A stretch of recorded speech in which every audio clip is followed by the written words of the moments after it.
Ethos of Silence. A veteran podcast aims to amplify the voices of veterans, creating a safe space for authentic conversations about their experiences, challenges, and triumphs.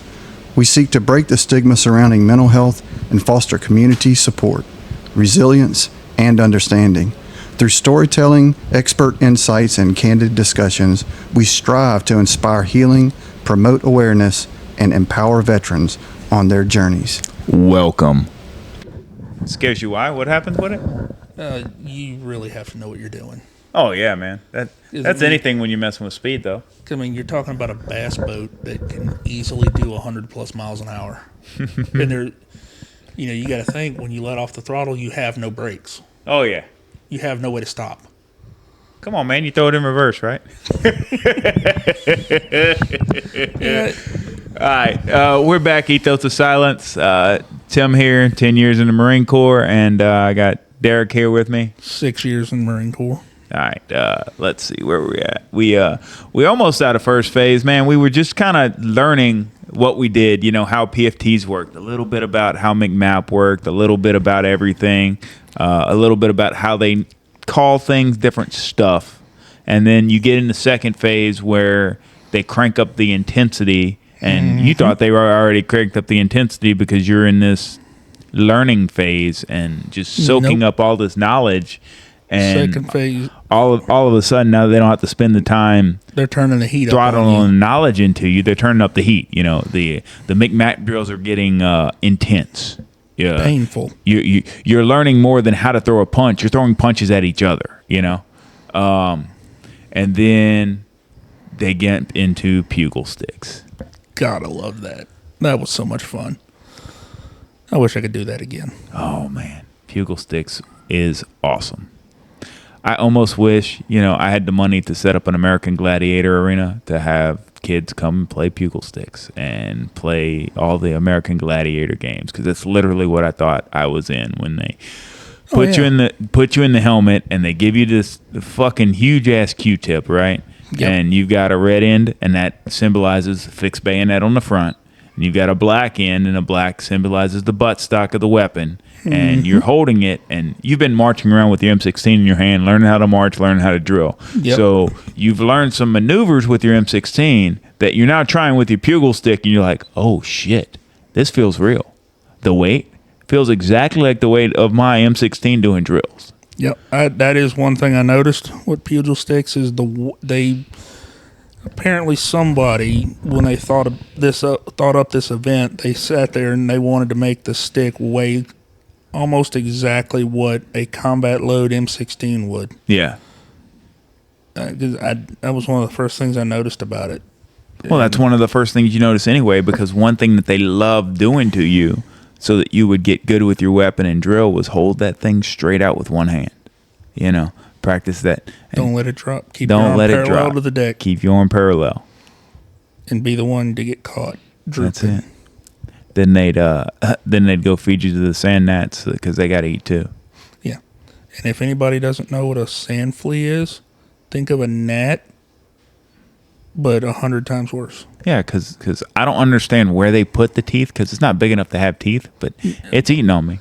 Yeah, I mean, when a sand, I always tell people when a sand flea would bite me, it felt like getting stabbed with a big gauge hypodermic needle. Yeah, it was excruciatingly painful. Yeah. Oh, and don't get caught smacking it either, because now you're going to give that sand flea a complete funeral with military honors. Mm-hmm. Seen it happen. Yeah. Not to me, of course. But of course, whenever you're stirring up the sand and all the stuff, giving them a funeral, what's happening? You're causing everybody else to then be eaten alive while you're eating alive, doing the Yep. Now you just pissed off all of his buddies. Yeah. And they're out for revenge. They've got to eat too. My drill instructor actually said that one time. My drill instructor, that was my drill hat's favorite phrase anytime. So he'd take us out to drill all the time. So like the kill hat would take us out and do knowledge, or he'd take us out and we'd run an obstacle course with the drill hat, or we'd be doing something training related, right? Anytime that it was just him in the evening. The kill hat would do something training related. The drill hat, Drill's the only thing he cared about. He didn't care about anything else, right? So we'd be doing drills, and when somebody messed up, they'd go and hang out in the sand pit and stomp around, and you're going to drill in place, you know? Yep. Just ridiculousness. Did y'all ever have to do the ostrich? Ostrich. What's an ostrich? No. That's, you stick your face in the sand and just start blowing. No.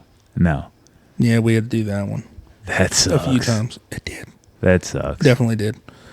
No, like I was telling you, at the end, like the second day we were there, you know, we're all naked running out of the shower and jam the drill hat up against the door, and everybody's shoulder checking that door on the way out.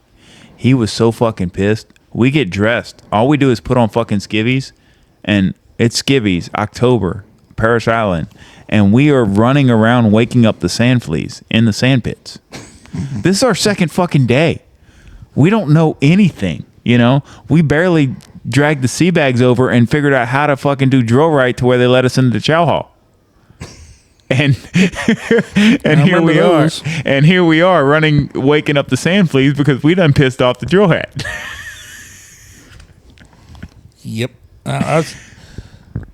I swear he must have paid them sand fleas to be a hitman or something. He loved them sand fleas. I'm surprised we didn't do the ostrich. No, they were in cahoots some kind of way. Yeah. And I heard a smack one day, like, uh-oh, somebody's day's going to hell, and it ain't me. And that's where I learned, just leave it. It's easier if you just let it happen.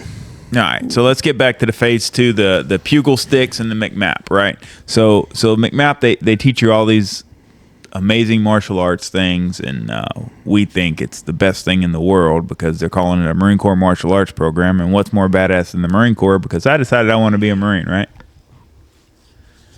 Yeah. And then, so the pugil sticks, did y'all, what type of arenas did they provide for you to do pugil sticks in? Oh, I think the first one was just an open mulch pit. Yeah, mulch pit. That may have been the third one. No, that was the first one. The first one was on the ground, nothing special. Yeah, it's just a circle, almost like two sumo wrestlers right there on the ground, but it's made out of mulch. Yep.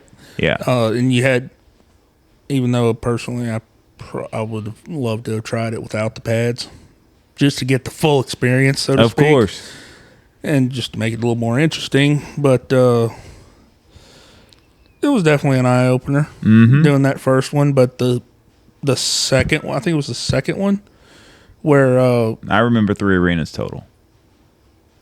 It was the one. My favorite one was the one where you had the big, I guess you could call it an octagon. And then you had the tunnels on each side where you would run down the tunnel. I'd call it a pit, is what I would say. I would say it was a pit because you were able to stand above it and see down into the pit, but there were runways coming into the pit. There were 5 runways coming into that damn pit. I remember all the senior drill instructors would hang out and watch. Like, all right, who's getting screwed up today? Yeah. And the seniors would just point, and the drill instructors would fucking send you into the pit, and there were like 2 of them in there pulling out everybody who got killed and throwing them back in lines. Oh, yeah. I remember when we did that one, they were telling us, you know, how to go in and whatnot, and there was this one drill instructor. I don't think I've ever met a Marine more gung-ho than this guy. I'll never forget this dude. His name was Drill Instructor Sergeant Dombeck. High-strung individual is an understatement for him. He's in my ear the whole time. Like, my turn comes up to get padded up and everything, and you know, the recruit in front of me, they're in there battling it out, and Sergeant Dombeck is in my ear the whole time. He goes, "I know they told you not to, but steamroll that motherfucker." Said it just like that. He just kept saying that over and over and over again. And I'll come in. I finally get the signal. It's go time. I take off running through the tunnel, and I see this kid, and he was a little smaller than me. Yeah. And he just had this weird look of fear in his eyes. And I came up, and I went to uppercut him. Yeah. And I did. And I actually think I picked him up off the ground a little bit. And then I went to come down on top of him right across the left side. And the instructor stopped me for some reason. I'm like, you feel the resistance on the pugil stick because it's coming up and coming down, and they fucking grab the top of it away from you. Yeah. Yeah, and you're still trying to. Yep. You're trying to go through the fucking motion, and all of a sudden you got this. Yeah, and you turn around like, oh shit. And I don't know why they were like this, but we had incentives to literally, pardon the French, but to literally beat the shit out of each other. Yeah. During pugil sticks. Yep. Like my senior drill instructor would always tell us, look, if you can knock their mouthpiece out, 5-minute phone call home. Knock their helmet off, 5-minute phone call. You knock the mouthpiece out and the helmet off, 10 minutes. I'm thinking, you sadistic sons of bitches. You just want to see us beat the brakes off each other. Iron sharpens iron, baby. We didn't understand then that iron sharpened iron and what they were doing, but they understood. I guess it was just the way they did things. It was just more of a motivational thing. Of course. You've got to figure out how to motivate the peons. Oh, yeah. Yeah, because, after you do that enough, then you start to refine your techniques on how to take people down. But so it was about what as far as somebody who's got size and somebody who's got speed, as far as your two attributes for pugil sticks. Either you were big, so you had power behind your swings, or you were fast and you could maneuver and get in and out and do what you had to do, right? Or at least that's the way I'd describe it. So in that first arena that's just flat and on the ground, they were just throwing two people in there. It was simple, and then they kind of started throwing 4 people in there where, it was one team versus another team and everything else, right?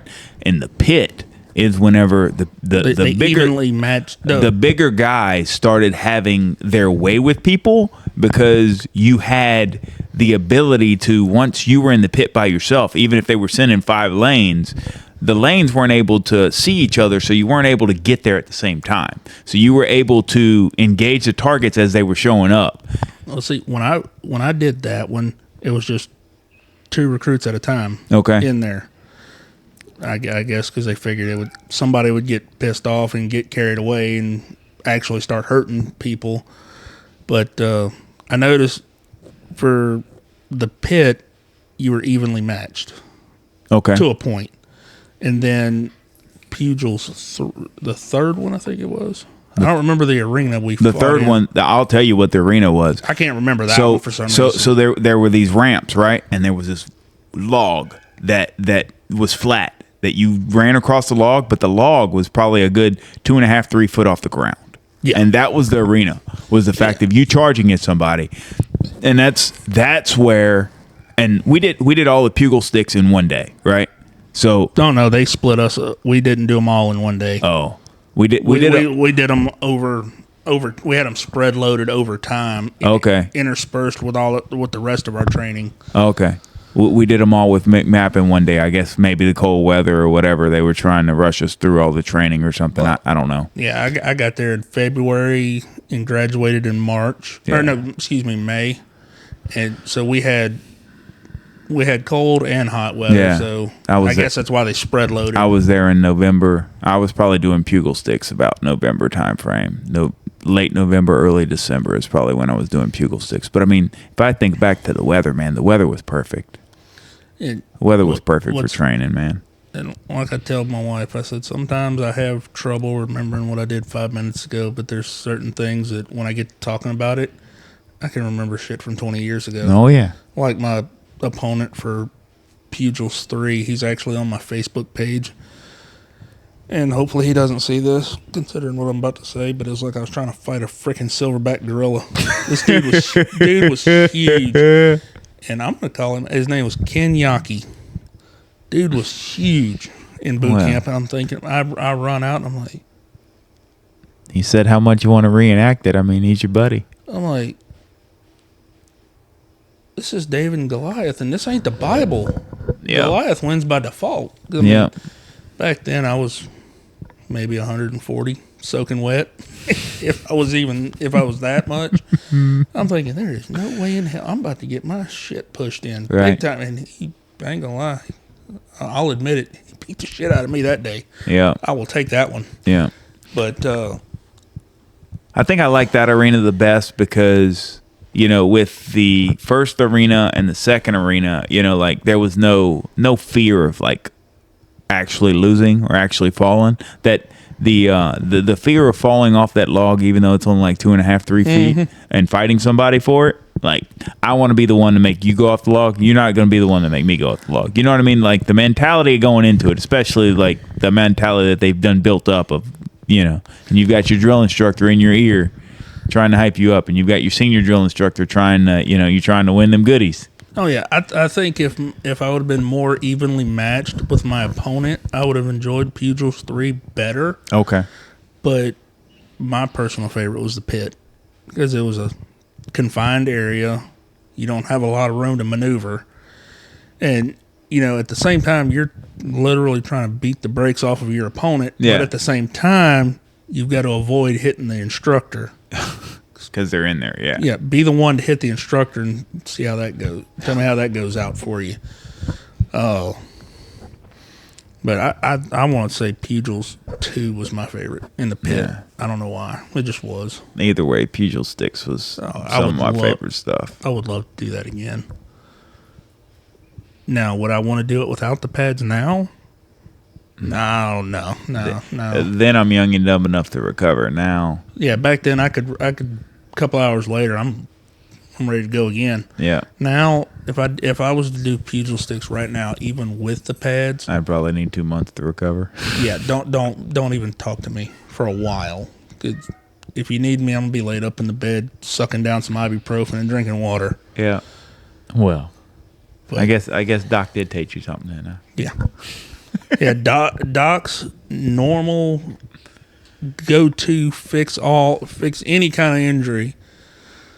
Take some Motrin and hydrate, and for the love of all that's holy, change your socks. Hey, man, the military grade 800 ibuprofens, they do the trick. Oh, yeah. I had that discussion with a buddy of mine at work today. He's like, what do you mean? Because I told him about how Marine Corps like to give us the high-powered stuff. And I said at any given time I had a bottle of 90 of them in my pocket. And I said nowadays, because of that, I have to take insanely high doses to have any effect on me whatsoever. Yeah, people at work look at me like I'm crazy when I pop 2 of them, and I tell them I'm feeling good today. I'm like, no, I just eat these to go through the day, man. They're candy. Oh yeah, I told my wife. I said after a while we would eat 800s like they were just sweet tarts or something. Yeah. And I said if I really wanted to mess with somebody, I said I'd pop 2 800s and wash it down with a Red Bull. And just tell them you were thirsty. Yeah. And like you said, I'd tell them, I'm feeling good today. Because later that day, I knew I was going to be doing that same thing again. Taking 2 more of them at a time. Yeah. And now my wife says, you're at that age, you can't do that anymore. If you want to continue to have a liver and kidneys and all this other stuff. Yeah, well, But, now, getting back to training, I don't know if I really had a favorite part of McMap. Okay. But I mean, overall, as a whole, I loved it. Oh, it wasn't the learning how to tear somebody apart piece by piece. It was the fitness aspect of it. 'Cause yes. I noticed, and especially now, I was never in better shape in my life than when I was doing McMap all the time. Yes. Like when we would do the height and weight. Well, I mean, that's what I'm saying. Like, I hope I can get one of my sons interested. Well, I'm hoping I can get my stepson Christian interested in wanting to roll and getting what's that? The jiu-jitsu. Yes, with the ground fighting and stuff like that. It was getting what's that? Gracie's got a jiu-jitsu gym right there by my gym. If I could get him wanting to do that, and I go do jiu-jitsu once a week, and put on a gi and actually roll around, that'd be fun. Oh yeah, there was an instructor in Central, or he may be across the river by Frogs. It's Bully Jiu-Jitsu. My wife happens to know the guy that owns it and does that. That's cool. And I've told her on several occasions. I've been thinking about doing it, but I'm wondering how my knees will hold up. Yeah. Which I noticed, not all the techniques really. It was more from what I noticed was more upper body stuff. Of course. So it really wasn't too many lower body. But that's also knowing your limitations and knowing who you're going to roll around with, right? So if you're rolling around with me, I know not to do anything to your knees, right? Yeah. But if you're rolling around with a white belt or rolling around with a kid, and they don't know. Like they say, the most dangerous person out there, and you look at all the belts, that's the white belt who has no idea what he's doing, but he's trying to emulate what he did on TV, Yeah, it's like wrestling. They don't know how to regulate. It's like wrestling in the backyard where somebody says, I saw him do this movie last night, and it's like, no, you don't know how to do that. You don't understand. You know how to do it and make it hurt because you see what you see. You don't see the magic behind it. Yeah, it's like we know how to do it where it doesn't actually hurt. Well, too much. We can. Don't get me wrong. If you've ever been in a ring, those ropes hurt when you hit them. Oh, I can imagine. There's damn plywood underneath the mat. So, you've got a thin mat. It's somewhat thick. I did see a documentary on it, and they showed the actual construction of the ring. It looks like it's maybe a 1 or 2 inch pad over plywood. Yep. And I'm like, that doesn't look very good. No. That looks like it's legitimately painful. Why is it not a 6-inch pad? Yeah. And those, I don't know how those ropes are constructed, but they don't exactly look forgiving. No. Especially if you screw up and hit the turnbuckle instead of the rope. That looks even more painful. So, all right. So getting back to training, we done took a road trip, ended up in WWE. Well, sometimes McMap turned into that. Yeah, it did. Because you don't know what you're doing. You're rolling around and you're just trying to make something happen. Yep. So the best part of phase 2 was the rifle range. Oh, yes. That is by far the best part. 2 weeks. 2 weeks out on the range. First week was just snapping in. For those that were wondering, you had these white 55-gallon drums with the different target silhouettes on there, and you were just sitting there practicing your aiming and proper body positioning and, how to put your sling on the right way and basically learning the basics. But also learning how to shoot for accuracy at the given distances, right? Yeah. Yeah, and, that was the thing. Going into recruit training, it didn't matter if you've never touched a gun before. They're going to have you shooting with precision, open sights. Because now we're spending an entire week of training with a shooting coach in the morning going through classes on how to shoot and how to make a sling and how to do this stuff. And then after chow, we are sitting in, snapping in, shooting at a barrel, and the barrel's got the 3 different types of targets we're going to qualify on. Yep. And we're dry firing on this barrel over and over again for hours. Yep. Every evening for an entire week. Usually almost up until dark. Or, let me rephrase that. Up until it's time for evening chow. Then you would basically shut it down for the day. Yep. And then, so we also got to move into the squad bays at the range. Yes. Right? So we left home. Yep. We're on a field trip. Yep. That was the only time, the entire time I was at the island, it's the only time I ever rode in a vehicle. Was those buses out to the range. But I think 3rd Battalion was out there by the range. They were. So I don't know if they actually moved to the range squad bays or if they just stayed normal. I'm sure they probably moved to the range squad bays as part of the culture shock, because there was a culture shock of no longer being in your bed, of getting a new bed. There was a culture shock of all the other different things that were going on that had you focus on the fact of being in that element. I know the rifle range chow hall sucked ass. Yes. For the record. Yeah. Of course, 2nd Battalion chow hall wasn't much better. Some of that stuff I wouldn't feed to my dog. Yeah, no, chow hall in recruit training was not impressive. It was the substance you needed to make it through the day. Although, did you ever hear of the ramp program while you were there? There's a ramp program? Uh-huh. The only thing I know about selected from it. The only thing I know about the the chow hall was the single rations and double rations for littler kids versus the big kids, and where they put them in line. Yeah. Well, it was the Recruit Adjustment and Motivation Program. It was a one-day thing, and I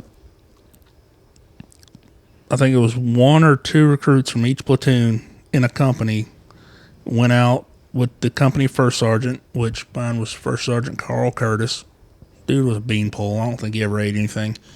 And he would take you all over the island. Wow. All the way out to Page Field, where you did the Crucible, and all the different battalions and whatnot. And well, that's cool. I'm trying to remember I can't remember what chow hall we actually ate at, but it was the only time I ever saw that particular chow hall. And I think they had spaghetti that day. I don't remember. But it's the only time on the island I ever saw that food. But pretty sure where we had the Warriors breakfast and where we had chow prior to going to the Crucible. The Warriors breakfast was I know for us was at our at 2nd Battalion chow hall for us. I don't know why I'm thinking it wasn't at. Maybe it was just because of how long we had in there and how many times we got to go back and get food and then all that shit. No, it was glorious. Oh, man. That was a glorious day. But no, and getting back to the range, that was also team week. Yeah. No. That wasn't team week. The range wasn't team week. Team week.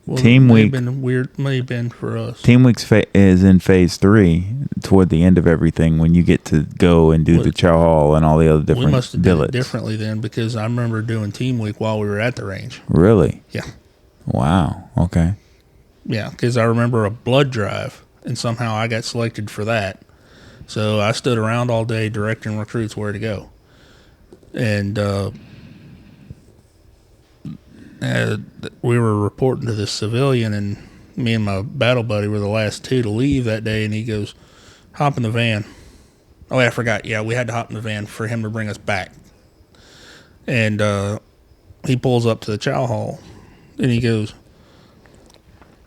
he said, I got to run inside and get something. Y'all come with me. I can't leave y'all out here. We're like, okay. Okay. So we walk in, and he goes, y'all stand over here. So we're standing there, and he goes, what do you boys like to drink? And we were just looking at him like, water? He's like, no, what do y'all want to drink? Coke, Diet Coke, Dr. Pepper? And I've never told anybody this one. And it almost sounds too good to be true, but I can tell you, I'll put my hand on the Holy Bible and tell you this actually happened. This dude goes and gets us each 2 cups of whatever beverage we wanted. And we downed it right there, and he looks at us both and goes, keep your mouth shut. All right, this never happened. Exactly. So we go back to the bullshit. And, that second week when you're at the range, that's when you start shooting. Yeah. Like, you're not snapping anymore. You're actually live firing. 5 days of live firing. And then the last day you're out there is when you actually qualify. You go for the gold, so to speak. And sad to say I didn't make it the first time. But I wasn't the only one, so I didn't feel too bad about it. But, so I went back, I think, the next qual day. The ones that didn't qualify the first time, we got chopped to go back and qual, and let's just say I shot too good the second time around, and I got slaughtered when I got back. And I said, oh, really? That's what we shot, and I said, oh, really? Couldn't do that on the first try? So needless to say, we got slaughtered on the quarterdeck that night. Yeah, well, that was going to happen either way. We were starting to think, well, why don't we just go get our racks and pull them up here? Right. We're just going to sleep here tonight. Yeah. That sounds about right. Do you remember what range you shot on? No, I've got no idea. I don't know how I can remember that. But you're pulling up details that make me wonder if, like, how much shit has been bombed around in my head to where I dumped this knowledge. You know what I mean? Like, yeah, and that's what I find weird is, like you were saying, you get to talking, and all of a sudden the memory banks start turning on. Oh yeah, and all of a sudden you can recall stuff you haven't thought about since you did it. Of course. Oh. Now, after the range, I'm trying to remember. So in saying that, everybody listening, right? If you have a story about something that happened in any of the phases of training and you'd like to get on here and talk and tell people, hey, reach out to us, tell us, subscribe on our YouTube channel, let us know, and we'll do our best to try and get you on so you can tell the story, man. Yeah. And we're going to eventually try to do a live feed. Oh, that would be awesome. Where we can actually bring in, once we learn how to do it, bring people in so you can share a summarized version. So I know how to do live feeds, and I know how to do a lot of that stuff, but we have all of 35 people subscribed on YouTube. So if I don't have any subscribers, then I don't have anybody to plan and do it and all this other different stuff, So, once we get that subscribe number up, so, even if you're just listening on a podcast, because we're available on these podcast apps and everybody's, telling all their buddies about it. If you subscribe on YouTube and you jump into YouTube with us, then we'll know we've got this many people, and I can plan it on YouTube, turn your little notification bell on, and I can plan when we're going to do it live. Yeah. That way we know ahead of time to sit down, kick around some questions, maybe even talk to some buddies who were, in different events when we were there. Yeah. But, we're 31 minutes into this, and we're almost to third phase now. Yeah. Almost. Because if I remember right, I think after the range was the start of third phase. It is. After the range is the start of third phase. And, we completely skipped something. Swim call. Because if I remember right, swim call was right before the range. Yeah. Yeah. It was the start of second phase. Yeah, it was. Okay. I just realized that we've skipped swim call. The fun that is. Some people want to forget. Yeah, that is definitely an event I would love to forget about. All right, any final words of wisdom before we stop and restart? Not right now. All right, brother. Well, iron sharpens iron. Go ahead and subscribe so we can do one of them live feeds. Yep. We now have a moment of silent prayer for those still in the battle, for our departed comrades, for those missing in action, and for those held as prisoners of war.